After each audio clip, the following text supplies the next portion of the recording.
Good morning, everyone. It's a pleasure to have all of you here this morning. Ambassador Kamal, always a pleasure. Mr. Ramu Damodoran, a great pleasure to have you with us today. We thank you for your time. We have joining us today Bronx Community College, Lehigh University, which is a UNAII member, Lock Haven University, which is UNAII, Mercy College, Towson University, also UNAII, FDU Vancouver, TNEC, and Madison, and of course we're also UNAII. I'm going to turn the time over to you right away, Ambassador Kamal, so we can get started. Thank you very much. It's a great pleasure for us to have as our distinguished panelist Mr. Damodoran, who is a pillar of the Department of Public Information, is the former editor of the UN Chronicle, and a person who is much loved and respected as a distinguished member of the Secretariat of the United Nations. Thank you very much for joining us. Thank you, sir. With his permission and with yours, let me lead into the subject myself. The United Nations Charter starts with the words, "We the peoples." In other words, it's an organization which is supposed to be of the peoples of the world. And then the Charter goes ahead to define the members as states. And so there is an inconsistency in the Charter between the peoples who are supposed to be the members of the United Nations and the member states who have arrogated to themselves the membership of the organization. And so this inconsistency has to be covered somehow. And the Department of Public Information and Mr. Damodoran are at the figurehead, at the spearhead of this move to try to resolve the issue of how to bring the people into the United Nations. And that is the question of outreach from the United Nations into the peoples. Now, you know and I know that the only people who are really important are the ones who are young and who are students and who are under 30. Because those of us who are more than 30 years old have missed the boat completely, obviously, because if the world is in as sad a shape as it is today, it is because of the old fogies like me. And so the question of bringing young students with their energetic brains and their creative intellect into the orbit of the United Nations decision-making is a fundamental requirement if this organization is to move forward. And so there are two separate aspects or two separate ways of implementing this program. The first is outreach into universities. And this outreach is done through the accreditation of universities as NGOs accredited to the United Nations, and about 25 or more universities are accredited as such to the DPI. And one of them is not just accredited to the Department of Public Information, but also to the Economic and Social Council, and that is Fairleigh Dickinson University, and that is truly a very great honor because being accredited to the ECOSOC is a very unique privilege.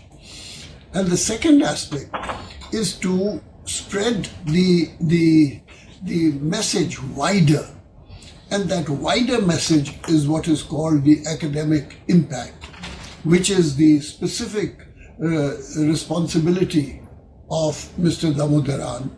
And there, it's not just 25 universities, it's more than 400 universities who are linked into this academic impact and who are supposed to be collaborating and cooperating with the United Nations in the nitty-gritty of the work of the United Nations. And so, it gives me great pleasure to invite Mr. Damodoran to tell us both things. One, the outreach into accreditation into DPI, which he has overseen for so many years. And secondly, this new concept of reaching out and widening that area into the academic impact, and how is it working, and what exactly is it doing? The floor is yours. Thank you so much, Ambassador. You summed it up very well by quoting the first 3 words of the Charter of the United Nations, and that was the premise, first of all, for non-governmental organizations to come into consultative status with the Economic and Social Council, because the Charter mandates the Council to consult non-governmental organizations when it comes to discussing questions of an economic or social character. We then took this up in the Department of Public Information and started a process of association of non-governmental organizations with us. And the idea was that they would be partners in disseminating information about the United Nations. So the premise really was that these were partners in telling the world what the UN was doing. We have now taken that a step further in the academic impact by having academic institutions, universities, teachers and students telling us what the United Nations should be doing, not what it is doing, and more important, how it could be doing that. In other words, having this global thinking resource for creative ideas which can contribute to the realization of the issues and the problems with which the world at large, and hence the United Nations, is faced. We are just over 2 years old. We were launched on the 18th of November 2010 by Secretary General Ban. We have actually today more than 800 universities in about 115 countries. And what is remarkable is that very often a university writes to us and says, we don't have the budget or the means to take on this new activity. And we write back saying there is no financial commitment involved. All that you have to do is to undertake one activity every year in support of a United Nations mandate or objective. And then some of them come back to us and say, that itself is difficult. It'll mean creating a new teaching program, a new program for faculty or students. And then in this day and age, it's very simple for us to go to their website and go back to them saying, you are already doing this. You are teaching this. You are studying this. You have a research project on this. All of this can make a difference to the people of the world, and hence it is relevant to the United Nations. What you do not realize is that what you are teaching has that global impact. And then suddenly they realize that becoming members of the UN Academic Impact is far less daunting than it first seems.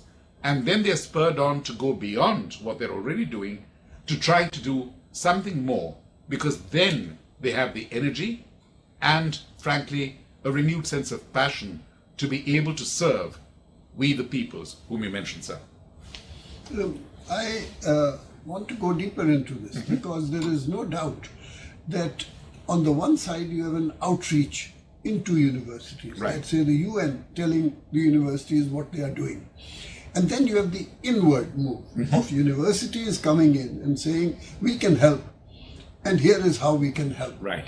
The question is that this does not really have much financial implication at all. All that it really needs is that universities and their professors must incorporate the concept of the United Nations and multinationalism into the curriculum of what they are teaching. And that what they are teaching is already part of globalization. And one has to be sure that there is a multinational content in the curriculum for each professor, and that the universities should be able to do on their own without any financial outlay at all. And so are you giving me the impression that universities are not quite up to the task in helping out in incorporating the concept of globalization and multinationalism in each curriculum for each professor, whether he's a professor of mathematics or of physics or of political science or economics? Everything is so totally globalized, and there's absolutely no difficulty in saying, I am going to be spending at least 2 lectures in the semester on this particular aspect. That would be a fascinating way to do it, but you're absolutely right. I don't think most institutions, and I dare say most individual professors, have really made that leap, because they tend to look at what they're teaching or what their students are taught to study in an academic or a scholastic sense rather than a global sense. But once you give them that keg and show them that this can have an impact on the peoples of the world, then they run with it and come up with new ideas. And frankly, sir, I don't think this is something which is new to our times. I know that you have often spoken about the single greatest achievement of the United Nations system being the eradication of smallpox. Now, how was smallpox eradicated? It was done by scholars and scientists working in laboratories. They had a fixed goal, a fixed intent, which they incrementally were able to build up to and resolve. At the back of their minds, certainly there was a feeling that this is going to make a tremendous difference to the global health scene.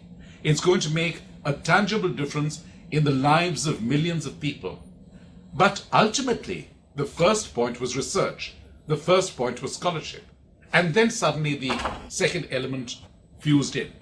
If we can take that in less dramatic, or perhaps as dramatic situations, it would be ideal for the United Nations, because virtually every issue with which we are confronted today is capable more of a scientific or academic solution than a political or a negotiated diplomatic solution.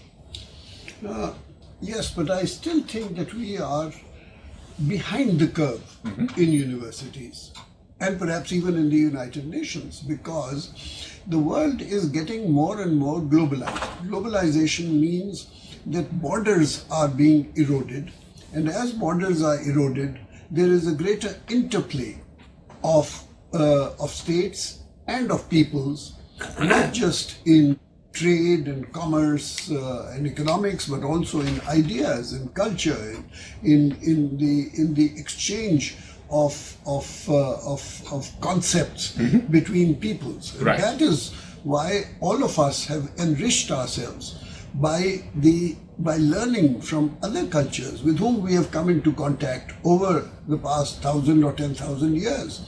So globalization is a fundamental force in human history. But somehow we haven't quite incorporated it into the curriculum of universities, whether it is travel, for example. Travel is important.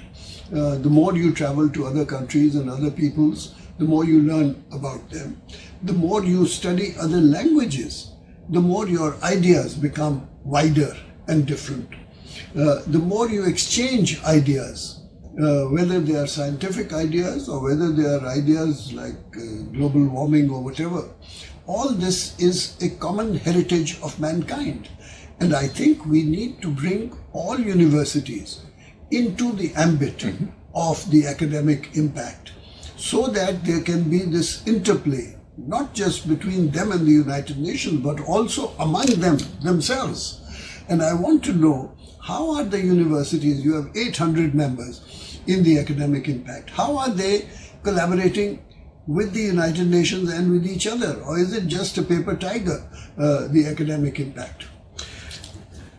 How they cooperate with each other, I think, is a very important point. And this is one of the fundamental goals we set ourselves, because we realize that for 800 universities to be channeling themselves directly to the United Nations is unrealistic at the moment. And we have to have a coordination, and therefore we decided on 10 principles of the academic impact. These are principles rooted on issues with which the United Nations is dealing: poverty, human rights, education, intercultural understanding. And for each of these principles, we have created a global hub which is to coordinate the activities of universities in that area and then come back to the United Nations. Now, Lehigh University, which has joined us today, is our global hub on global citizenship, which is really the point that Ambassador Kamal mentioned so eloquently. What it has been doing, it has been convening conferences, it has been pooling best practices and ideas in terms of teaching global citizenship, very much on the lines of what you just said, Ambassador, of how to incorporate that, perhaps a particular professor in 2 lessons every semester, trying to relate his particular discipline to that.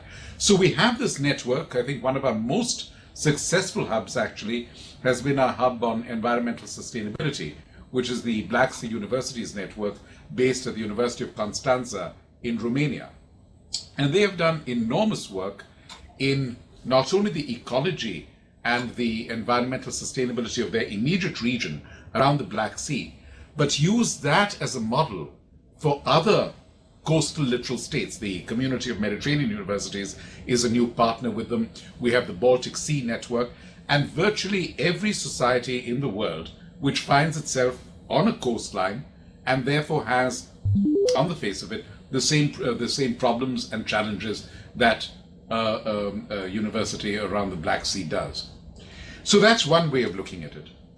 But to go back to your question about the give to the United Nations, I think the one thing we have to realize is that not everything needs to be at a scale where it becomes a UN accepted or UN endorsed idea. Because if a particular student or a particular university is able to come up with some innovation that makes life easier for people, or in some cases aids their very survival as a human being, that should be a valid contribution to the United Nations in itself. And at the risk of taking a minute more, I'd like to give you one particular example of a student in a UNAI member university. This student used to go and visit his grandmother once a week, and her eyesight was failing.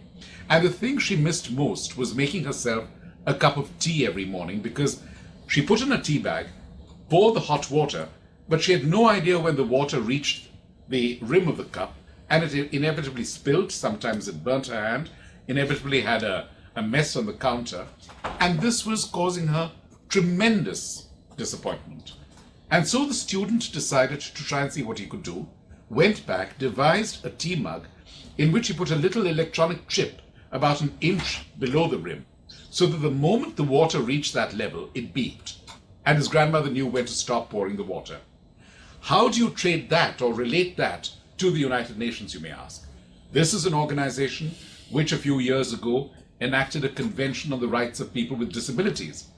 And that convention will be brought to life not only by political declaration or by national laws and national declarations, but by individual initiatives like this, which make a person less able than another, in this case in terms of sight, able to function at the same level and bring that quantum of contentment to their lives. So to my mind, that is as valid an academic impact as something on a far grander scale.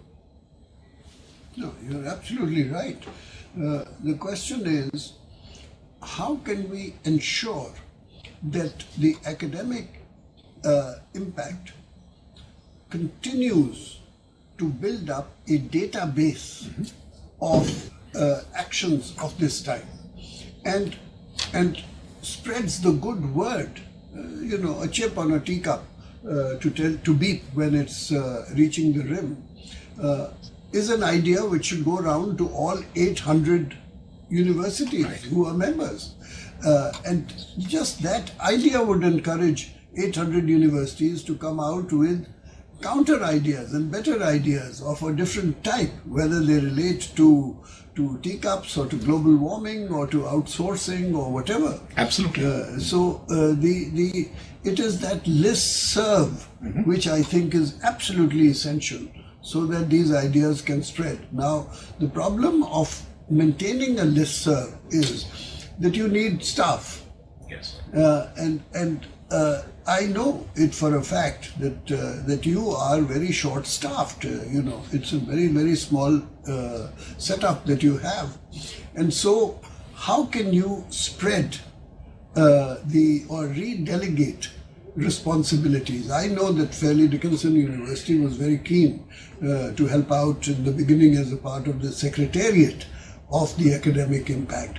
And you said that Lehigh is doing it. I think others need to also chip in. Yes. And become part of a virtual secretariat of 800 universities, all acting together under the dictatorship of Mr. Damodoran. Absolutely. so that there is a force multiplier in 800 universities. I think that's a very valid point, and especially coming from you, sir, with your intimate knowledge of how electronic networks work. And now that we've completed 2 years, we will be revisiting our hubs, and we'll be creating a new set of global hubs because they're really there for a period of 2 years. And the one thing that we will challenge these hubs will be precisely this: creating the listserv of best practices, of ideas which can be shared and which have a global resonance rather than a particular university resonance. Admittedly, I mean, you referred very generously to the shortage of staff we have here at the United Nations, and I must be equally candid saying that this is, as I mentioned, a problem that the universities come up with to us, because I don't think any university wants to be designated as a hub if it means creating a new position which would be administering that hub, for which they would have to find resources. So the entire thing is really a fairly problematic and tentative and new playing field. But that doesn't mean it's an impossible playing field. I think we will be able to come little by little, maybe not have 800 best practices shared around the globe in the first year, but have instances like this. We have, as you know, sir, a newsletter which we bring out every month. We have a website.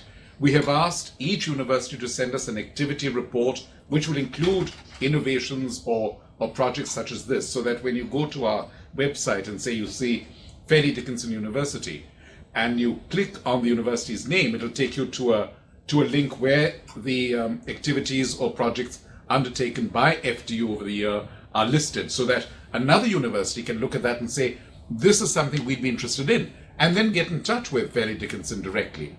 So really that combination, if you will, of being a matchmaker as well as a resource of ideas for the United Nations.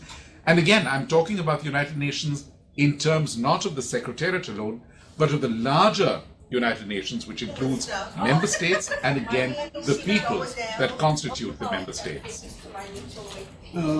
I would just like to suggest we have 8 universities in front of us today. Right. And that means 8 professors with their cohort of students. It's good, but it's not good enough. Each one of these universities should move this idea up, Right. from the professor to the board of trustees of the university, so that it becomes policy for each university. And policy cannot be drafted by professors. Policy can only be drafted by... We have a lot of noise coming from somewhere on one of the universities is very loud.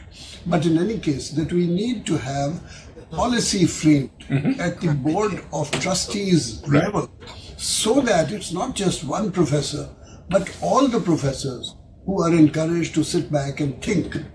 Some of them may agree, some of them may not agree, but we need to spread the word a bit wider than it is at the moment, with just one professor or one group of students in each of these 800 universities. That's a very, very fair point. I would only say that one of the implicit recognitions that these 800 members have given us is that the United Nations is no longer seen as a political entity or a political being, because universities, by and large, are averse to being institutionally linked with a political organization, which is why universities fight shy of direct association with national or state governments, for instance. The fact that these 800 universities have joined the United Nations Academic Impact is really, to my mind, a vindication of what senior diplomats like you, sir, the Secretariat under successive Secretaries General, and the member states who are represented in this organization, and the people who bring them to life, have been able to create, that this is an organization which ultimately deals with the well-being of peoples. And if that well-being means negotiation of conflict situations or political resolution, so be it. But it's not limited to that. Let's take a few questions from the universities. We'll start with Bronx, then go to Lehigh. 2 questions from each university. starting with Bronx, going on to Lehigh. Over to you, Bronx. Working with the UN, you've partnered with the International Association of University Presidents, and I would be curious to find out what, if any, you have already or plans in the future for working with the American Association of College Board Presidents, and how that outreach can be used, because the Chronicle of Education, Higher Education here in the United States recently did a survey of international students here, and over 40% said they personally had no interest themselves in having many Anglo or American friends within their academic experience. Thank you. We'll take a second question also from Bronx. Good afternoon, my name is William. In addition to engaging Board of Trustees, has any consideration been given to students acting in diplomatic posts? For example, I know we have citizen ambassadors, but maybe we could have a liaison with each student for each of the 800 universities. And then in addition to that, would there be possibility for scholarship in those students who act in those positions? All yours. Thank you. As far as the first question is concerned, we welcome any association or a collective of university presidents or universities to be a partner organization with us. We have the American Council of Education, for instance, already, or the Association of Small Colleges and Universities, the Hispanic Colleges of America. Several of these are already partner organizations of the UN Academic Impact, and we'd be more than open to more of them. I'm a little, I don't want to be discourteous, but I'm a little skeptical sometimes of surveys, because when you ask someone point blank, are you interested, for instance, in an international profile or in working with students in different cultures or communities, it becomes a yes or no answer, and people are often tempted to say no because they're not quite sure what yes will bring.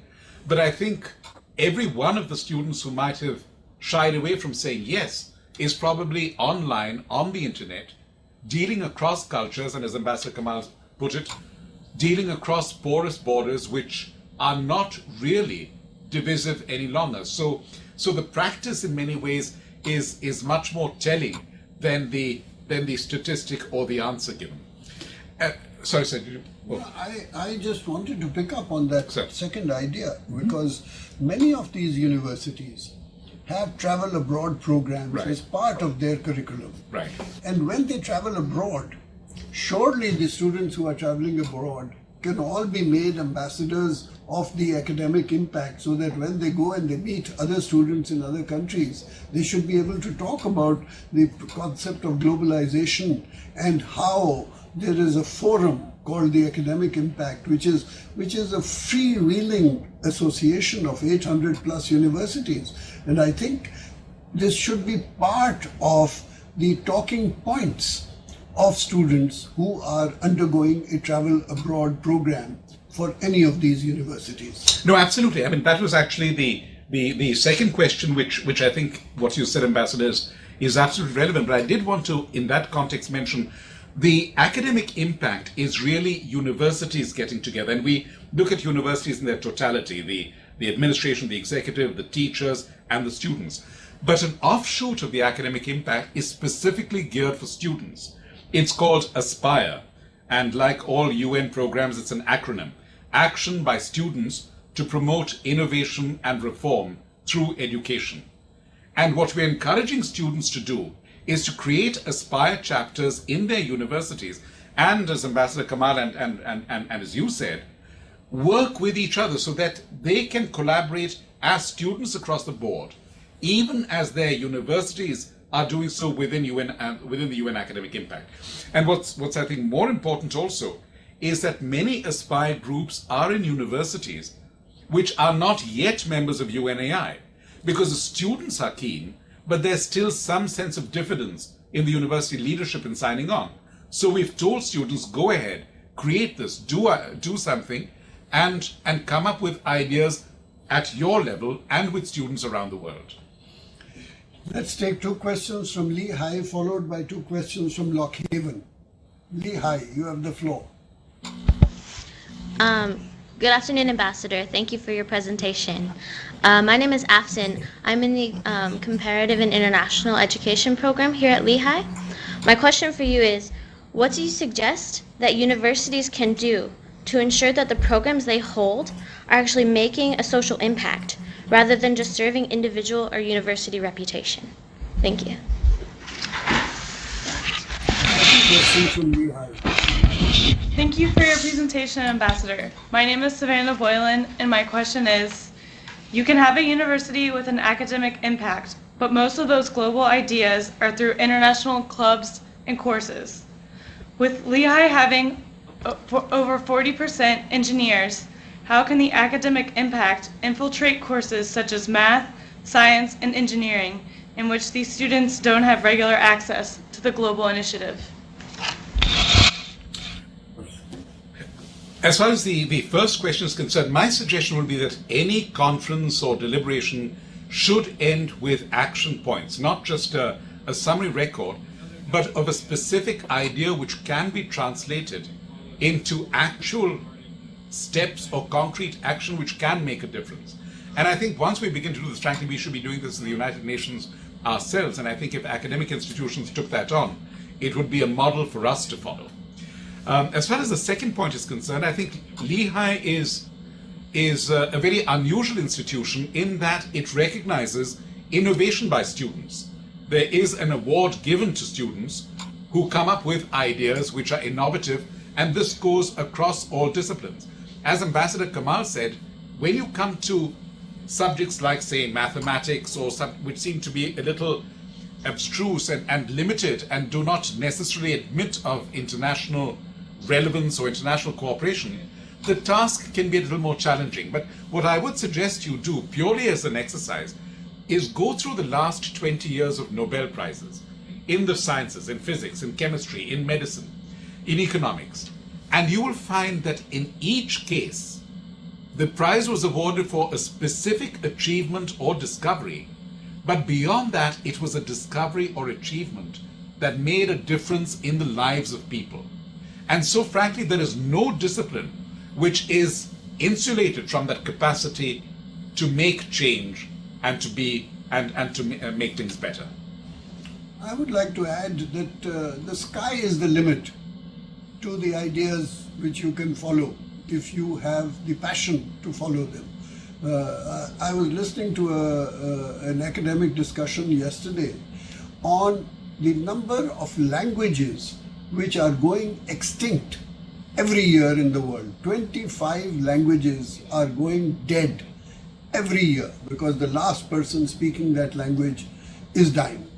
Now here is a project. If you believe, because languages are the parameters of thought, the more languages you know, the wider your thinking process. And so a dead language means you have lost a particular type of thinking forever. And so some of you should have the passion to go and study the languages for which only 5 or 10 people remain as speakers. And incidentally, some of those languages are in the United States itself. Others are in far-off places like Papua New Guinea. But believe me, the sky is the limit. If you have the passion and the desire, there is so much that can motivate you and which can make a change for the world. Over to Lock Haven for 2 questions, followed by Mercy.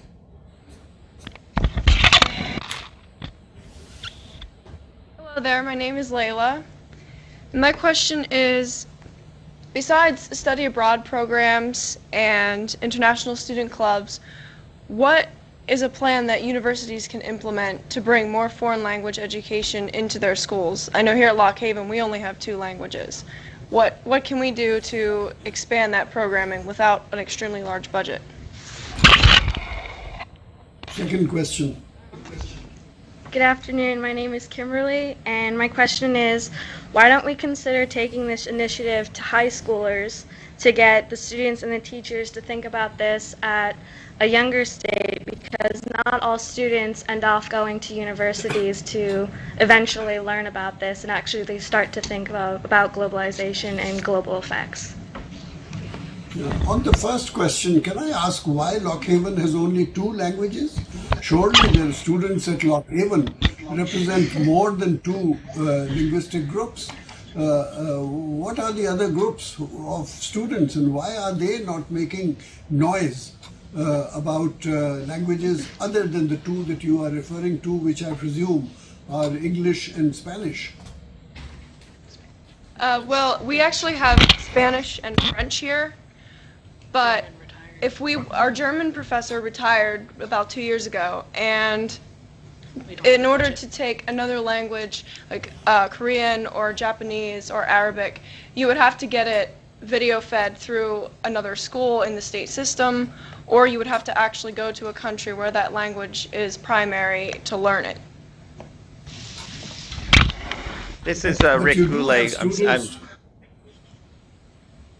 Go ahead. We unfortunately, this is Rick Goulet. I'm sitting in for Dr. Jackie Whitling, who usually hosts this. Like many institutions, unfortunately, our foreign language offerings have reduced largely for budgetary restraints, and once professors have retired, the funds for that academic line went to other programs, and that would be the main reason, unfortunately. And the French and Spanish are the 2 languages in most demand, but certainly there are students who'd like to study other languages, but unfortunately for budgetary restraints, we've lost German was our other language. We've never had a really large foreign language offering, but unfortunately it's shrinking. Yes, but you do understand, I hope, that language is not a means of communication. It represents the parameters of a thinking process. And so in different languages, you have different parameters of thinking. There are words in German which cannot be translated into English. No way can you translate Weltanschauung, for example. It's a German word, has no equivalent in English at all. And so my question is, if you have German students or Mongolian students or students from Tierra del Fuego, surely the students themselves can be given a credit for teaching their compatriots some sentences and phrases of their language. It will make life so much more meaningful and interesting if you can use the students themselves to be the spark for linguistic width, rather than depending on professors who are, in my judgment, not always the best teachers. I think students are better teachers than their professors, but that's my point of view. You take the floor, sir. No, I think you've really covered the language thing. My only suggestion there would be, you may not actually need a faculty to teach languages. Acquiring language skills on your own is becoming much easier, especially with online courses. But I would commend to you an example of what was started, I believe, in Fairleigh Dickinson University by a very revered friend of Ambassador Kamal and myself, President Michael Adams, which is insisting that each student every day read a particular newspaper from a foreign country online. So you can say, read a newspaper from Israel or from Uruguay or from the Philippines, and most of these countries will have at least one English language paper. So that enables you to get into the spirit of the culture of that country without necessarily going through the language, which, as Ambassador Kamal says, becomes a parameter rather than a means. To the point about schools, absolutely, I think we would like to venture into that, but right now we have a formidable task in concretizing what we're trying to do with universities. Once we're able to do this, then I think we can go on to the high school level. But I do wish to mention that Aspire, the group of students I mentioned earlier, does have chapters in high schools as well. We have high schools in East Stroudsburg in Pennsylvania, for instance, who have got together and created an Aspire group. Over to Towson. Good afternoon. My name is Minju, and my major is in marketing. My question was, as a part of this initiative, Has there been consideration to have different type of awards given annually, such as like the most innovative idea for different universities to create a standard to strive for? Second question. Thank you very much, Ambassador Kamal, for hosting another very interesting discussion. My question concerns communication, not so much between universities or among universities in the way that you've been suggesting, but just within universities. I wonder if that isn't also a kind of a challenge. And I say that simply because it's news to me today that Towson University is in fact affiliated with the Academic Impact Initiative. I'm extremely pleased that that's the case, but my sense is that if I'm unaware of that or learning about that just now today, many of my colleagues are in the same boat, and I'm wondering if there are websites or other sources of information that I can refer them to so that we can begin doing exactly what you've been describing, that is to say, finding ways of collaborating and sort of getting into the spirit of the initiative and all the different things that have been mentioned so far by other participants. So thank you very much. All yours. Thank you, and thank you for the question about the awards, and I apologize, I know that earlier we had a question about the possibility of scholarships being given by UNAI. These are all plans we have for the future. At the moment, we do not have a fund for staffing alone. So I think as we develop, we would be able to do that. And I personally would like to work with possible donors to try and get that going. We've had one-off events. We had a global contest a few months ago where students around the world at our member universities were asked to imagine a speech that the Secretary General of the United Nations would deliver to the General Assembly. And we had an overwhelming response. We had about 800 entries, and the top 3 winners had their expenses paid for a trip to New York, a meeting with Secretary General Ban, and 2 days in New York. So those sort of individual awards we have been able to work out, in this case with the Brookings Institution in Washington, D.C. But a larger scale awards and scholarship is something that we would like to look at down the line. On internal communications, I fully agree. I mean, I think we've had instances, and all I can appeal to, and we do this in our newsletter, is we have a fairly attractive, I think, logo.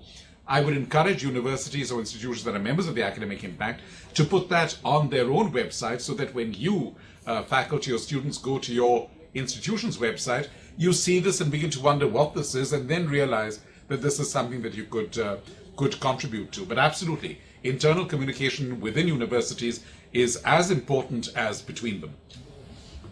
I would like to pick up on that second idea, which is very important, because if you, sir, did not know about the academic impact, then one has to try to analyze why you did not know.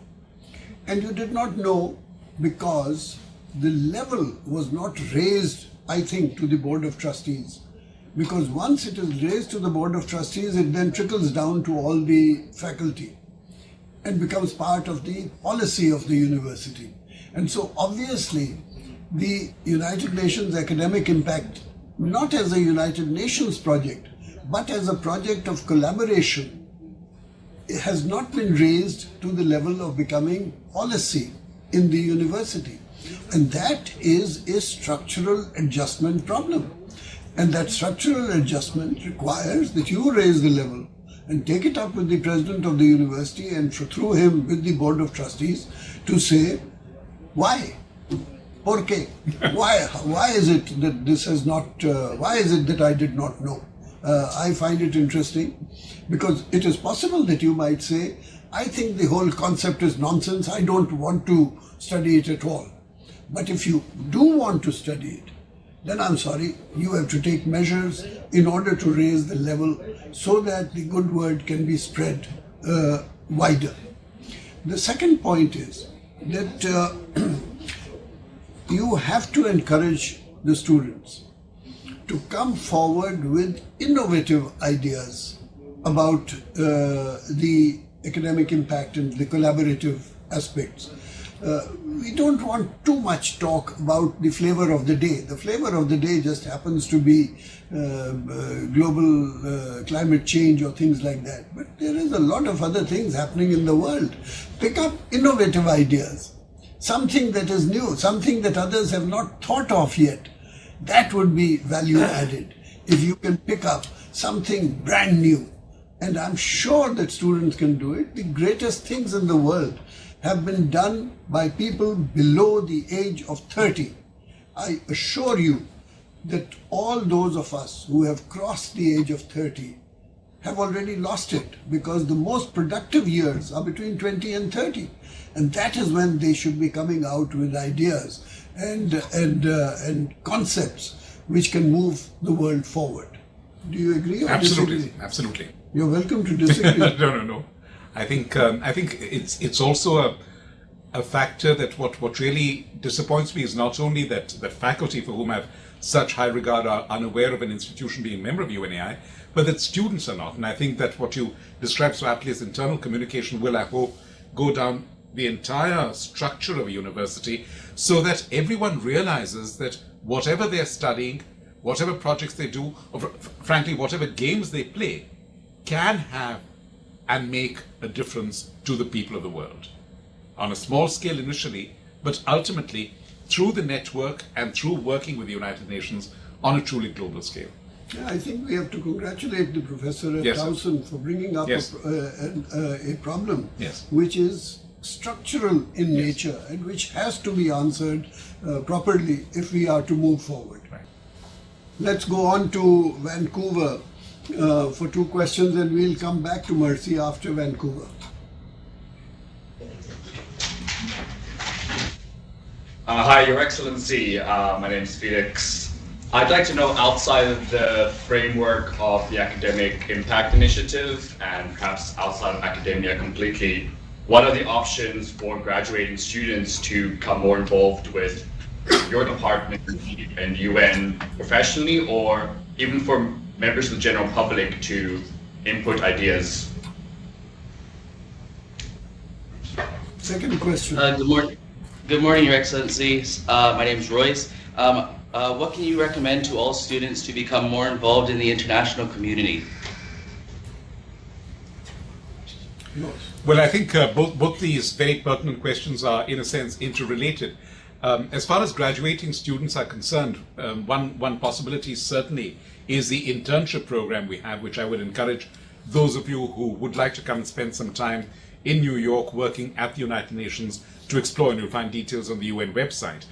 We also, in the Academic Impact, encourage students who do not wish to come to New York, but wish to work with us, because as Ambassador Kamal has outlined, we have a fairly formidable task ahead of us, to work with us in their own space, in their own homes, on their own campuses, and we would regard them as interns. In other words, give them a finite project to do and be in touch with them remotely.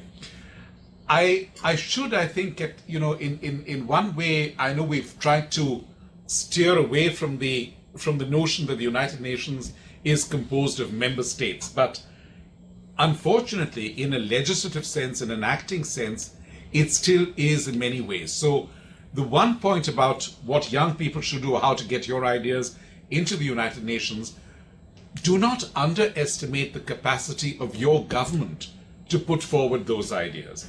In fact, Canada has been a resource of some of the most interesting and novel ideas which have actually worked under the auspices of the United Nations, even if they have not become United Nations instruments. And the most immediate instance I can give you is the Convention Against Landmines, which never became a UN instrument because not all countries agreed to it. But thanks to the Canadian initiative, a number of nations signed on to it and placed voluntary restrictions upon themselves as far as landmines is concerned. Another instance, of course, is the Montreal Protocol, which has been such a key element in determining the escalating levels of global warming and hence climate change. But these were done through the Canadian government and the Canadian mission to the United Nations, so that is an option which you should not rule out altogether. That apart, I think the other great history, and I'm probably being a little too Canada specific, but I've been a great admirer because you are really a very UN nation right from the days of Lester Pearson, is the model UNs. And I think the model UNs that many of your universities have had tend to be much less debating clubs than forums where real ideas emerge. And that's also reflected in the choice of topics that you have at these model UNs. So that path of communicating what you begin to think into the UN, there are a number of ways to do it. But I still believe that we offer one way through the academic impact, because you have a ready-made repository here at the UN, which is at the UN and can deal with other parts of the UN. And the other is through your delegation and through your government. I would also like to add my humble voice of admiration for Vancouver University, because the number of students sitting in front of us in Vancouver is very impressive compared to the number of students in all the other universities. And this amazes me every time, because you are 3 hours behind. And so obviously you have to wake up really early. And if it is cold in New York, I'm sure it's really cold out there also. But that being said, the Canada and its initiatives in the United Nations system are something which we have been watching with very great admiration and envy. Because other than the landmines to which Mr. Damodoran has referred, the whole question of blood diamonds started with the Canadian ambassador, Bob Fowler. And so blood diamonds, landmines, and a number of other initiatives which have been taken by Canada. So you students at Vancouver are sitting in a mother lode of creative thinking. And so the fact that you are all there, that you are up early in the morning to chat is something which gives us at around this table in the United Nations hope for the future. So congratulations to you at Vancouver. So So we go on to T-Neck for 2 questions. You first. Okay. No. Yeah, no. Okay. Hello. My name is Jamal Jefferson, and my question is directed to both of you. How does the academic impact engage in developing countries or undemocratic countries that may not be so inclined to work with the initiative or may not have the means or the resources to do so? Second question. Hi, my name is Leslie Gauntlet. I'm a bio student here, and my question was towards you wanted to target the young people, and I'm saying that you should target people where they put their attention. So social networks would be really big as like putting out your word, or maybe because you said you had a newsletter. I'm not sure if the newsletter is online, and if you on that newsletter maybe you can put blogs of what universities are doing right now, so that other universities could be open up to what other people are doing, along with Twitter and Facebook, or even Google Communities, because Google Communities you can put up different sites, different, it's a really easy way to get people involved into what everyone else is doing. So, that's it. Thank you, thanks very much. The United Nations consists of every country in the world, and I don't think that members of the United Nations have ever made a determination about allowing a nation to remain a member of the UN, depending on whether it's perceived to be democratic or undemocratic, or at a level of development where resources are scarce. I think this is an organization which is universal, and we would like the United Nations academic impact to be the same, universal. And again, to stress the point which I tried to make earlier, we are not looking at projects that require new resources or new infusion of funds. Very often, what is already being done serves the United Nations and the academic impact well.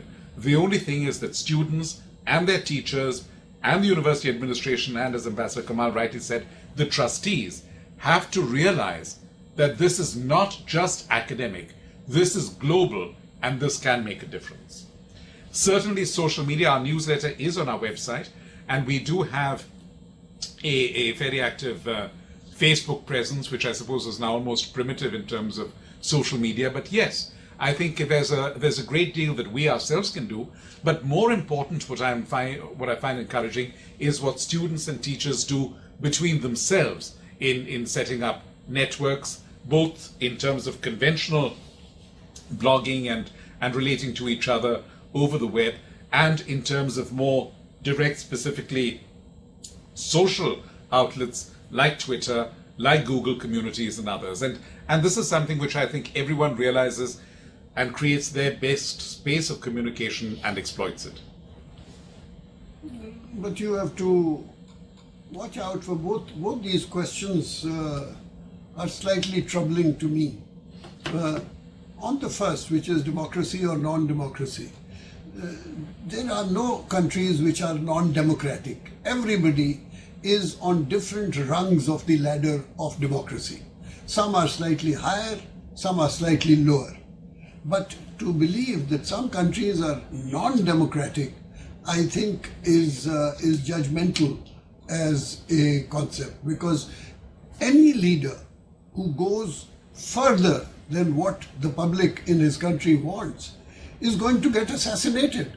And assassination is a way of democratic process also, as much as elections are a way of democratic process. And so I would strongly suggest that you hold your horses before you classify some countries as non-democratic and others as democratic. All of us can be criticized and found guilty of some degree of non-democratic processes, even in the best of democracies. In fact, when I think of countries on the democratic ladder, the one that I find highest on the ladder is Switzerland, where even if you want to change the colors of parking meters, you have to have a national referendum on whether the color of the parking meters should be changed.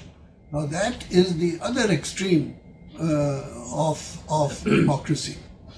On the other question, which is of social media.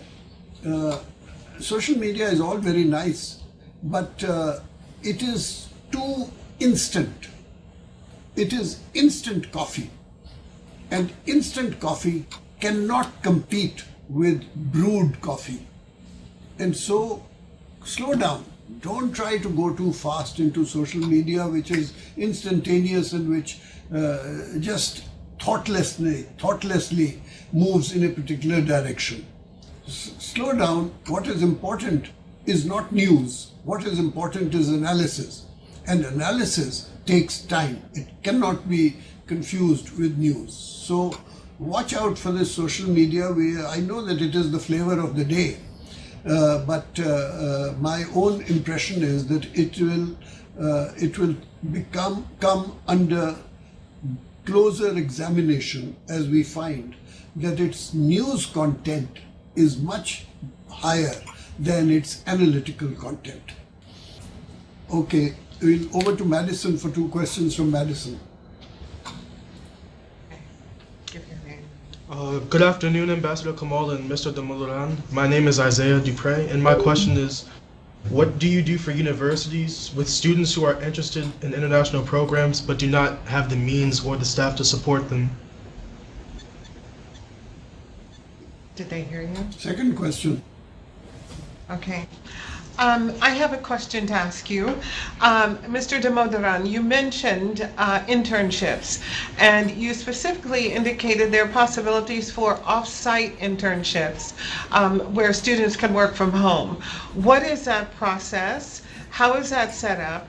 How can we be of service? You know that, for example, Fairleigh Dickinson has students from over 80 countries in the world, and we have many, many students with technical capacities and so on who would be very interested in doing off-site internships.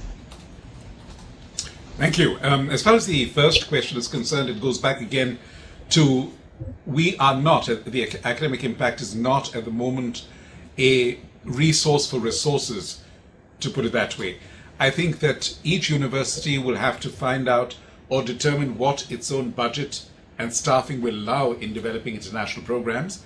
And I imagine that students who would wish to have a greater degree of international courses would gravitate to those institutions or universities which have that as part of what they offer and have the means to do so. So that's frankly or that I can suggest on that. Joanne, as far as off-site internships is concerned, please let me know, and if you can share with me, and this goes for all of us who've joined in, if you could let us know the names and a brief sort of resume of students who wish to do this work off-site, and give us an idea of how many hours a week you can contribute, what interests you have. We in the Academic Impact would be delighted to do that, because we really have, and I think Ambassador Kamal has outlined the formidable nature of what we're trying to do, and all the staff support and the human resource support we can get for that, formally or informally, is going to be critical. But it is quite clear that the United Nations itself is deficient in a primary aspect of information technology, which is the use of Skype for contact offline with people in the United Nations on subjects of interest in the academic impact. Right. And we have to move forward from email to visual Skype. And once you have Skype contact from, I don't know, Vancouver or Mongolia or Tierra del Fuego, then you can collaborate on offline internships and work very positively by face-to-face contact. Absolutely. I think we will have time for a second round of one question each, starting with Bronx. If you have a question, please say so. If you don't have a question, just say you don't have a question. I'm Ambassador Kamal, and I have one. I've been listening to the whole thing, and my question to both of you, instinctively, without changing society, going to a globalized setting, do we as nations really have an option not to implement global civics class that are mandated that teaches us the interconnection? Do we really have that option? Just like reading and math prepare us for the future, there has to be a place to come to an understanding as a whole that this is going to be necessary. Thank you. Very good question, and both of us should come in on this. You see, the problem is that we have built up a concept which we think is set in stone, which is that of the member state, of countries with a border around them. Now, this concept of the nation state is a very artificial concept. It has less than 200 years of history behind it, whereas human beings and peoples have existed for 10,000, 20,000, 50,000 years. And so the concept of the nation state, which seems to define our thinking today, is a very artificial concept, and we are not sure at all whether it will withstand the force of globalization in time. After all of us at all these 8 universities and everybody here at the United Nations should know that we are all Africans in origin. All of us started out in East Africa. All our ancestors are common in East Africa. And so the fact that we are in different places is just a question of who walked more and who walked less. And that's it. And so the concept of interplay between peoples is going to be much stronger than the concept of trying to hold the chastity belt of the 4 walls, which is what is called the border, which is being defended by the concept of passports and visas and immigration restrictions. I do not think it will hold. It will not hold because trade is already going across borders, money is moving across borders, even human beings are crossing borders all the time without passports and visas. And so the concept of globalization is fundamentally important, and therefore you cannot hold the world within the borders as we seem to believe that we can do or have done in the recent past. Do you agree or do you agree? Absolutely, and I don't think I can at all supplement that. I think my very short answer to that question is yes, there is no option other than the course that you have suggested, and thank you for suggesting it. Over to Lehigh for a question. Good afternoon, Ambassador. Thank you for taking the time to speak with us today. My name is Haley, and I'm an international relations major. And my question is in response to a statement that was made in the beginning of the conference regarding some universities that participate feeling as though they lack the resources to really make a difference with AI. So my question is, have you ever yet considered the possibility of deepening the program, considering you already have 800 universities, through creating partnerships between existing member universities with some who have a lot of involvement and a lot of resources, with those that do not, maybe through the possibility of research projects or joint grant opportunities or things along that line? I don't see why we have this fascination with money in all these questions. The good ideas are defended by passion and energy, not with money. And so, if you look at the great ideas which have taken place in the world, the trend-setting ideas in history, none of them was done with money. They were all done by people who had the passion to think and to work. And so, don't get so hidebound behind this concept of resources. It does not take resources. It takes energy and passion. And if you have energy and passion, believe you me, money is not an issue in moving forward. What's your view? No, absolutely. But I think the ancillary point about universities which are rich in programs, working with universities who are more tentative in trying to energize them, is something which the university from where you're speaking really has been a trailblazer, because the Global Citizenship Hub that Lehigh hosted for 2 years, the website it created, I think certainly gave a form to, I would say, of our 800 universities, despite the point made in our last question about global civics not being an option to discard. Despite that, I would say that at least 500 of the 800 universities have really not come to terms with global citizenship except as a quaint phrase. They've not been able to implement this. And the fact that you had that website, that you created the possibilities at Lehigh, was doing exactly what you suggest, allowing the less empowered universities to share the experience of a university that is given it thought. And for that, we're immensely grateful. Lockhaven for a question from there. Hi, my name is Timothy Keene, and I'm studying international relations and political science. My question is directed to both of you. How would you convince distressed students who have become apathetic towards the UN and international politics and discontent towards, in their opinion, an inadequate system?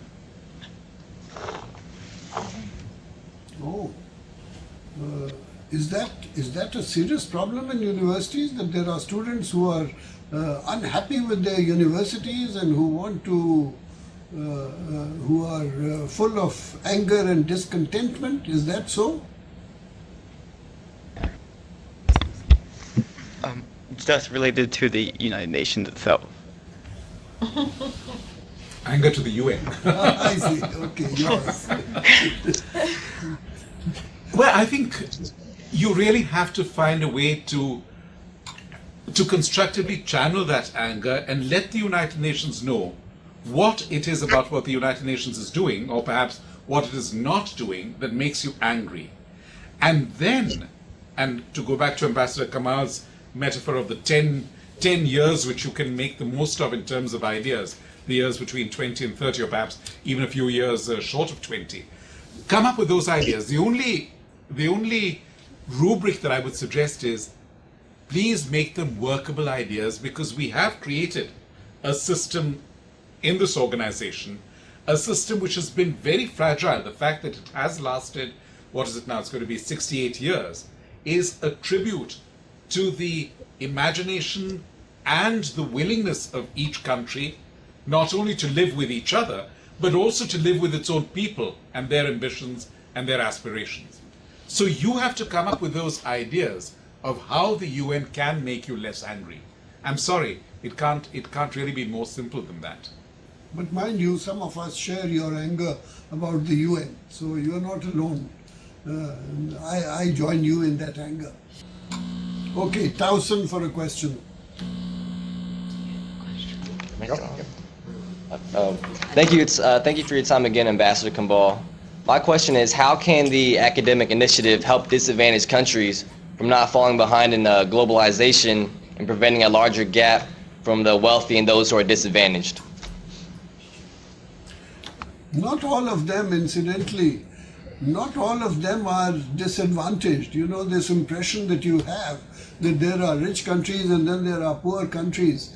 One of the major new initiatives which has been taken is by Bhutan, which is a country lost somewhere in the Himalayas. Nobody knows where it is. Bhutan has come out with an initiative for a happiness index of countries, because the people in Bhutan, underdeveloped as it may be, are among the happiest people in the world. And so the concept of happiness is totally different from the concept of economic underdevelopment. Just a point. What is your view, sir? No, my view is that many countries which are relatively underdeveloped or disadvantaged are not able to optimize the resources they have, either because of poor infrastructure or because of the natural habitat in which they are physically placed. And what the academic impact could try and do is to show examples of countries in similar geographical or climate or natural resource situations who have been able to make a difference. I think one of the obvious instances that comes to mind is the tremendous work being done in terms of irrigation and the greening of the desert in Israel on the one hand, as well as in countries in southern Africa, which south of the Sahel, where you find a tremendous disparity between one country and the other, because in one country scientific knowledge and academic know-how have been put to use in reconciling adverse climatic and natural conditions, while in another there's been this inability to try and create or generate that same knowledge. And so to pool this knowledge and to pool experience, which is really one of the principal ideas of the academic impact, becomes essential. Vancouver for a question. Good morning, Your Excellencies. My question is in reference to the Model United Nations. The MUN passes bills, but they don't all get sent to the UN. Is it possible for all the bills and ideas from the Model UN Conference to be heard or read by the United Nations? Thank you. You know, this again, did you want to say something? No, this again is something which I would encourage you very much to explore through your national delegation. We have had instances where a country has circulated as a document of the United Nations. It's a document of the General Assembly. It goes to all the other member states. It goes to secretariat officials. A country has circulated a declaration by Model United Nations that has been hosted within that country. So this is really one way that you should consider doing this. We ourselves are now embarking on a series of workshops to be able to give Model UNs a contemporary relevance, because as I said when we were talking a little while earlier, this is something which is really uniquely Canadian, the fact that your Model UNs deal with issues in the way they're dealt with at the United Nations. While in many other Model UNs, it's really this question of 3 minutes here, 2 minutes here, precedence of speakers here, rules of procedure here, and so it's really the form rather than the substance. And I think it's very important that if you have taken the time to convene a Model UN, and you've taken the time to come up with creative ideas, to borrow an earlier questioner, to make people less angry about the United Nations, then you should share those with the United Nations. And I think you will find a very receptive mission in the Canadian mission to be able to do that. T-Neck for a question.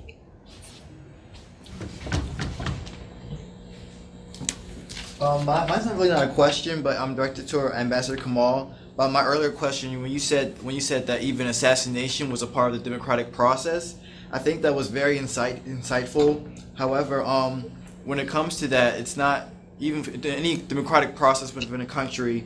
Does that regarding of whatever if that country is from some may say undemocratic or some may say is, does the academic impact find that it is restricted by the state, the host state, of how they want to engage with the academic impact? Because if they don't really agree with what's going on or how the academic impact is acting, will the state somehow hamper the academic impact from doing its mission just because of their different views?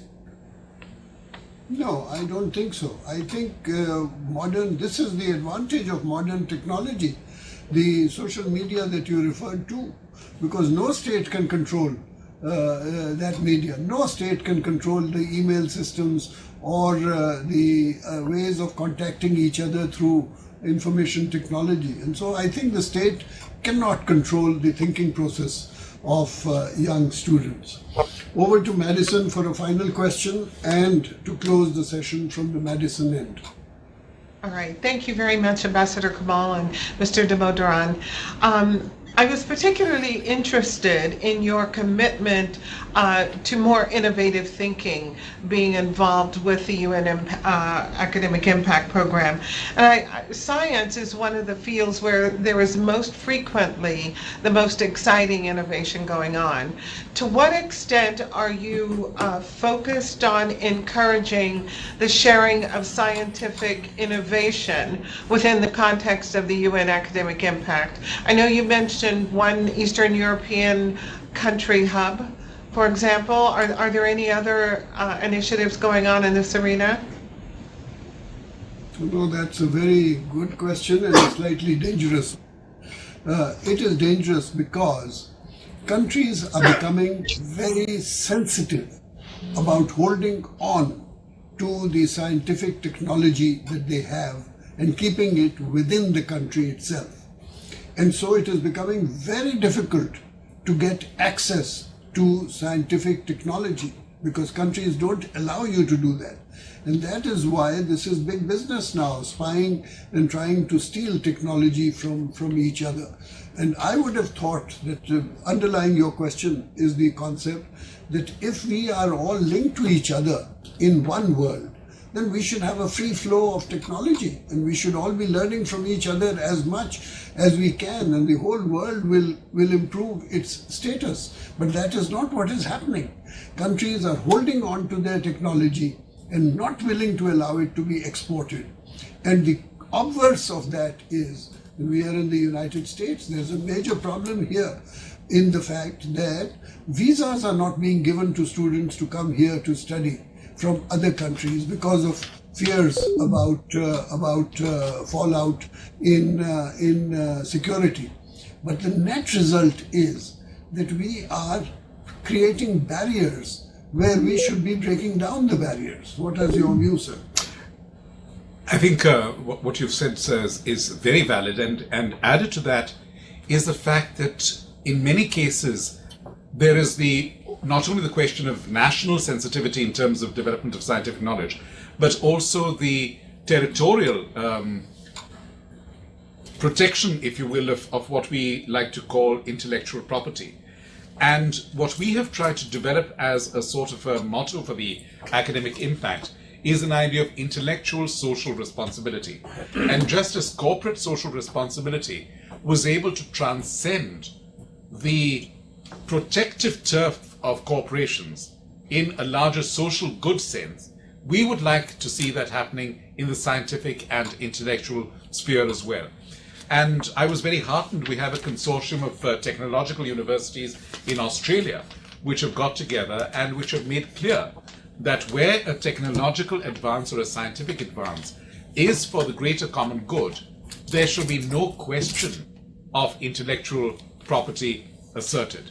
And maybe that, in a sense, could be another goal of the academic impact, which, while it recognizes individual talent and genius and ownership of inventions and innovations, still encourages those to be put in the public domain.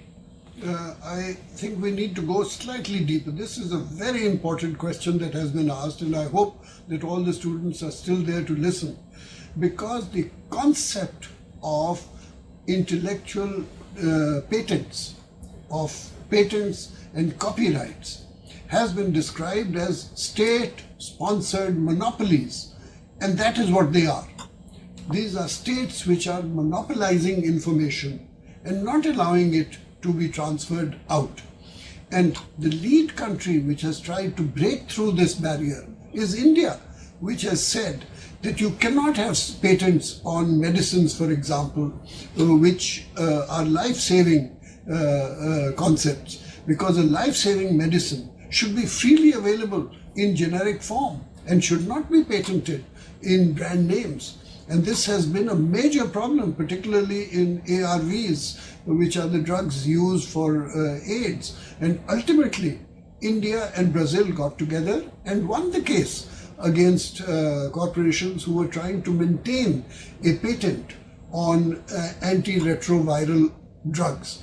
And so this concept of patents being state-sponsored monopolies is something that you have to think through in your studies. Because obviously the richer countries say, but I thought of it, so I should be allowed to maintain a patent. Well, many of these patents of medicines have come from the rainforest in Brazil, which has not got a penny out of the patenting which has been done subsequently by corporations refining medicines out of the rainforest, the Indians using it for 10,000 years. So I think we need to study this a bit deeper, this question of technology transfer and how much of it should be furthered rather than obstacled. I leave it to you to close this session from your end at Madison. So very much, Ambassador Kamal. Thank you, Mr. Damodoran. I knew that this would be an exciting and very interesting session because you are truly one of the most brilliant, articulate, and unassuming members of the UN Secretariat. And I say that absolutely truthfully. Thank you for giving us of your time. Is she talking to me or to you? I think it's each of us to blame the other. Well, thank you so thank much, you Joanne. so much. Thank you. Thank you so much. It's really greatly Thank you. appreciated. And thanks. I'd like to remind everyone, on April 16, we have a video conference with Ms. Leila Zerougi, the Special Representative of the Secretary General for Children in Armed Conflict. Thank you very much and have a good day. Thank you, Thank sir. you. Thank you very much, sir. And thanks to all of you. We can't see all of you, but I gather that you're still seeing us, so thank you. See you again on the 16th of April. Goodbye.